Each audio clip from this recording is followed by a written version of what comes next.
मसौढ़ी में दूल्हे की बीमारी का पता चलने पर लड़की ने किया शादी से इनकार। स्थानीय मोहल्ले में एक युवक की शादी उसकी बीमारी के कारण टूट गई। तिलक चढ़ने के बाद बीमारी का पता चला तो दुल्हन पक्ष के लोगों ने शादी करने से इनकार करते हुए बारात लाने से मना कर दिया। दुल्हन पक्ष के लोगों ने सगाई से लेकर तिलक की रस्म तक के खर्चे हुए रुपयों की मांग के लिए मसौढ़ी पुलिस से सहयोग मांगा है। गया जिला के इमामगंज निवासी लड़की का भाई विनीत कुमार सोनी ने बताया कि हम अपने बहन का रिश्ता राजेंद्र प्रसाद के पुत्र दीपक कुमार के साथ तय किए थे। 5 दिसंबर को तिलक की रस्म हो गई थी। 12 दिसंबर को युवती के घर बारात जानी थी। नाराज कन्या पक्ष ने बारात लाने से वर पक्ष को मना कर दिया। तिलक में दिए गए बाइक के पैसों और कपड़ों की वापसी के लिए युवती की मां ने मसौढ़ी पुलिस से सहयोग मांगा है। वहीं थानाध्यक्ष रंजीत कुमार रजक के द्वारा दोनों परिवार को सहमति से लड़की पक्ष द्वारा दिए गए तिलक में उपहार को लौटा दिया गया। पुनपुन में केयर इंडिया फाउंडेशन के माध्यम से टीका लीजिए इनाम जीतिए कार्यक्रम चलाया गया।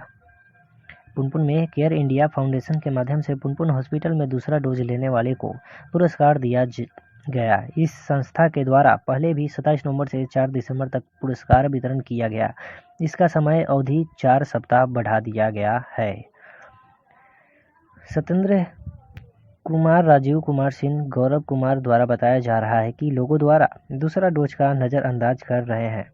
चूँकि कोरोना के दोनों खुराक लेना है जरूरी, एक है अधूरा, आधी है प्रतिरक्षा। जब सभी लेंगे कोरोना के दोनों टीके तभी होगा सुरक्षा का चक्र पूरा। दूसरा डोज लेने के लिए लोगों में जागरूकता फैलाना चाहती है केयर इंडिया फाउंडेशन। इसके लिए उन्होंने एक बम्पर प्राइज कंबल तथा 57 पुरस्कार किचन का सामना अर्थात कुकर, मिक्सर मशीन, गैस चूल्हा इत्यादि दिया जा रहा है। इस मौके पर पुनपुन हॉस्पिटल के प्रभारी डॉक्टर दिलीप कुमार, प्रखंड विकास पदाधिकारी शैलेश कुमार, बीएचएम पुनपुन अपराजिता कुमारी इत्यादि उपस्थित थे। मसौढ़ी में शादी की नियत से अगवा युवती का कोर्ट में बयान दर्ज। कहा, पिता ने अपहरण की झूठी प्राथमिकी दर्ज कराई थी। थाना क्षेत्र के एक मोहल्ले से शादी की नियत से अगवा एक युवती को पुलिस ने बरामद कर जब मसौढ़ी कोर्ट में बयान हेतु पेश किया तो उसने अपहरण के उक्त मामले को झूठा करार देते हुए न्यायालय को बताया कि वह अपनी मर्जी से अपने प्रेमी के साथ घर से भागी थी और उसने उससे एक मंदिर में अपनी रजामंदी से शादी भी कर ली है। उसका यह भी कहना था कि वह अब अपने पति के साथ ही रहना चाहती है। युवती के इस बयान के बाद कोर्ट ने उसे पति के साथ रहने की इजाज़त दे दी है। दरअसल 8 माह पूर्व युवती के पिता ने अपनी पुत्री का अपहरण कर लिए जाने की प्राथमिकी दर्ज कराई थी, जिसमें स्थानीय श्रीनगर मोहल्ला निवासी मथुरा प्रसाद के पुत्र चिंटू कुमार को नामजद अभियुक्त बनाया था। इधर पुलिस ने युवती को थाना क्षेत्र के एक मोहल्ले से बरामद कर 164 के बयान के तहत मसौढ़ी कोर्ट में पेश किया था।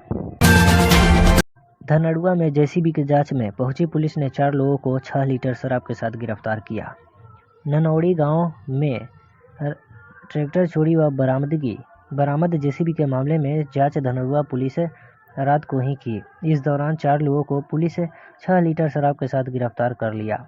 थानाध्यक्ष दीनानाथ सिंह ने बताया कि ग्रामीण जिस जेसीबी को बरामद करने की बात कह रहे हैं वह जेसीबी पटना के किसी का है। फिलहाल ननौड़ी गांव के पास मिट्टी काटने का कार्य चल रहा है, उसी कार्य में जेसीबी लगा हुआ है। उन्होंने बताया कि जेसीबी का चालक देवधर का रहने वाला है और उस कार्य में लगे अन्य लोगों के साथ एक कमरे में रहता है। पुलिस जब पूछताछ करने उनके रूम पर पहुंची थी, इसी दौरान पुलिस रूम से 6 लीटर शराब को बरामद किया है। इसी मामले में जेसीबी चालक समेत 4 लोगों को गिरफ्तार किया गया है। धनड़ुआ में ट्रैक्टर लेकर भाग रहे एक बदमाश को ग्रामीणों ने खदेड़ कर पकड़ा। पकड़े गए बदमाश की निशानदेही पर एक अन्य बदमाश पिस्तौल व 2 खोखे के साथ गिरफ्तार। ग्रामीण मौके से एक जेसीबी व बाइक को बरामद कर पुलिस को सौंपा। धनड़ुआ थाना के ननौड़ी गांव से एक ट्रैक्टर को लेकर भाग रहे बदमाश को ग्रामीणों ने खदेड़ कर नालंदा जिला के कराए पशुराज थाना स्थित ग्वाल बिघा के पास से पकड़ लिया। बाद में ट्रैक्टर समेत पकड़े गए बदमाश को ग्रामीणों ने धनड़ुआ पुलिस को सौंप दिया। इधर गिरफ्तार बदमाश सह थाना के ननौड़ी निवासी नीरज उर्फ पंडित के निशानदेही पर पुलिस उसके एक अन्य सहयोगी उसी गांव का बिट्टू कुमार जो ग्रामीणों से बचकर भाग निकला था, उसे उसके घर से गिरफ्तार कर लिया। तलाशी के दौरान पुलिस को बिट्टू के पास से एक देसी पिस्तौल व 2 खोखा बरामद की गई। इसी बीच ननौड़ी गांव, जहां से ट्रैक्टर को लेकर बदमाश भागे थे, वहां रात के अंधेरे में खड़ा एक जेसीबी व एक बाइक को ग्रामीणों ने बरामद कर पुलिस को दे दिया। इधर पुलिस पूरे दिन गिरफ्तार दोनों बदमाशों से पूछताछ करती रही, लेकिन कोई स्पष्ट नतीजा पर पुलिस नहीं पहुंच पाई थी। आखिरकार ट्रैक्टर की चोरी व जेसीबी की बरामदगी, दोनों के बीच मामला क्या है? ग्रामीणों की माने तो ननौड़ी गांव के पास स्थित मोटर नदी से अवैध बालू उत्खनन को लेकर पूरा खेल खेला गया है। मसौढ़ी में पुलिस के लिए शराब माफियाओं की मुखबिरी करना 2 भाइयों को पड़ा महंगा। घात लगाए बदमाशों ने हमला कर दिया, हुआ घायल। पुलिस की मुखबिरी करना 2 भाइयों को महंगा पड़ गया। दबंग शराब कारोबारियों ने दोनों भाइयों के ऊपर जानलेवा हमला कर दिया। इसमें दोनों भाई घायल हो गए हैं। यह घटना मसौढ़ी थाना क्षेत्र के चुल्हाईचक गांव की है। इसके बाद घायल भाइयों ने पुलिस से न्याय की गुहार लगाई है। वहीं पुलिस ने घायलों को प्राथमिक इलाज करवाकर पीएमसीएच भेज दिया है।